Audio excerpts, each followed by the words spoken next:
بسم اللہ الرحمن الرحیم الحمد للہ رب العالمین والصلاة والسلام علی سید الانبیاء والمرسلین وعلی آلہ واصحابہ الصادقین اما بعد۔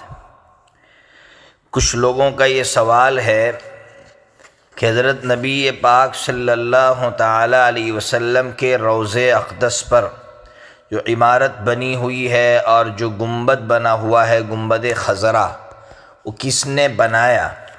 جبکہ حضرت نبی پاک صلی اللہ تعالی علیہ وسلم کی حدیث تو اس سے روکتی ہے۔ تو سب سے پہلے میں وہ حدیث آپ تک پہنچا دوں جس حدیث میں حضرت نبی پاک صلی اللہ تعالی علیہ وسلم نے قبر پر عمارت بنانے سے اور قبر کو پکا بنانے سے منع فرمایا ہے۔ یہ حدیث ترمذی شریف کے اندر ہے، کتاب الجنائز، حدیث کا نمبر ہے 1052۔ عن جابر رضی اللہ تعالیٰ عنہ، حضرت جابر رضی اللہ تعالیٰ عنہ سے روایت ہے، قال نہا رسول اللہ صلی اللہ تعالی علیہ وسلم ان تجسس القبور، نبی پاک صلی اللہ تعالی علیہ وسلم نے قبروں کو پکا بنانے سے منع فرمایا۔ وَأَن يُكْتَبَ عَلَيْهَا، اور نبی پاک صلی اللہ تعالی علیہ وسلم نے قبر پر لکھنے سے منع فرمایا، یعنی وہ تختے لگاتے ہیں لکھے ہوئے، اس سے منع فرمایا۔ اور نمبر 3 پر فرمایا وَأَن يُبْنَى عَلَيْهَا، اور اس پر عمارت بنانے سے منع فرمایا۔ اور اخیر میں فرمایا وَأَن تُوطَأَ، اور اس کو روندنے سے منع فرمایا ہے۔ تو حدیث پاک جو ترمذی شریف کے اندر ہے وہ تو یہ کہتی ہیں کہ عمارت نہیں بنا سکتے ہیں، پھر نبی پاک صلی اللہ تعالی علیہ وسلم کی قبر مبارک پر عمارت کیسے بنائی؟ اس کا جواب یہ ہے کہ نبی پاک صلی اللہ تعالی علیہ وسلم کی قبر مبارک پر عمارت نہیں بنائی گئی ہے، بلکہ وہ عمارت پہلے سے بنی ہوئی تھی، یعنی ماں عائشہ صدیقہ رضی اللہ تعالیٰ عنہ کا حجرہ پہلے سے تھا، اور پھر آپ آرام فرما رہے ہیں اس میں۔ ایسا نہیں ہے کہ پہلے آپ کی قبر مبارک بنائی گئی اور پھر اس پر عمارت بنائی گئی، ایسا نہیں ہے، بلکہ پہلے سے عمارت تھی اور آپ اس میں آرام فرما رہے ہیں۔ اب سوال یہ ہے کہ یہ جو مضبوط عمارت ہے وہ کس نے بنائی؟ نبی پاک صلی اللہ تعالی علیہ وسلم کی قبر مبارک تو بالکل سادی ہے، کوہان نما ہے اور بالکل سادی ہے، لیکن اس پر عمارت کس نے بنائی؟ تو اس کو سنیے۔ سن عیسوی 1162 میں ایک واقعہ پیش آیا، سلطان نور الدین زنگی رحمۃ اللہ علیہ کے زمانے میں۔ بہت مشہور ہے کہ کچھ یہودیوں نے نبی پاک صلی اللہ تعالی علیہ وسلم کی قبر مبارک تک سرنگ بنائی اور آپ کی توہین کرنے کی کوشش کی۔ لمبا چوڑا واقعہ ہے۔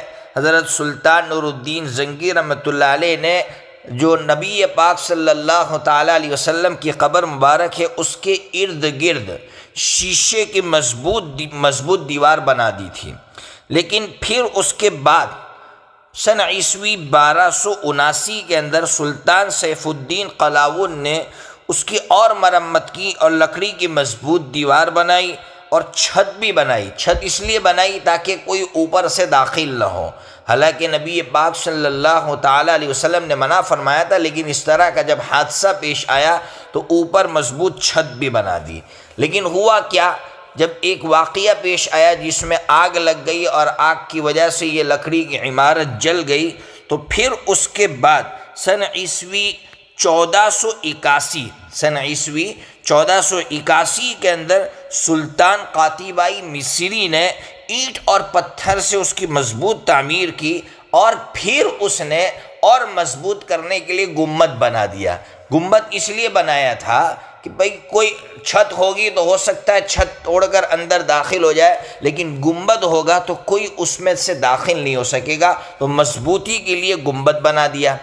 پھر آخر میں سن عیسوی 1837 میں، یعنی ابھی قریبی زمانے کے اندر، سلطان محمود ابن عبد الحمید نے جو ترکی کا بادشاہ تھا، اس نے اس گنبد کو ہرے رنگ سے رنگ دیا۔ تب سے لے کر آج تک وہ گنبد ہرا ہے اور اسی طرح اس کو رنگا جاتا ہے۔ تو یہ جو گنبد خضرا کہتے ہیں، جو ہرے رنگ میں رنگا گیا ہے، یہ سلطان محمود ابن عبد الحمید جو ترکی النسل بادشاہ تھا اس نے رنگا تھا۔ تو آپ کو پوری تفصیل سمجھ میں آ گئی ہوگی، اور اس سے ہمارا عقیدہ جو درست ہے وہ بھی سمجھ میں آ گیا ہوگا کہ کبھی بھی قبر پر عمارت بنانے کی اجازت نہیں دی، اس لیے کہ نبی پاک صلی اللہ تعالیٰ علیہ وسلم نے روکا ہے۔ اور آپ کی قبر مبارک پر جو عمارت مضبوط بنائی گئی ہے وہ کیوں بنائی گئی ہے، اس کی وجوہات آپ کے سامنے رکھی گئی۔ اس لیے جو لوگ قبر پر عمارتیں بناتے ہیں اور الگ الگ جو ہے اس کی تعویلیں کرتے ہیں اور کہتے ہیں ہم نے اس لیے بنوائی، کسی بھی لیے بنوانے کی اجازت نہیں ہے۔ اللہ رب العزت ہمیں دین کی صحیح سمجھ عطا فرمائے، شریعت کی صحیح سمجھ عطا فرمائے۔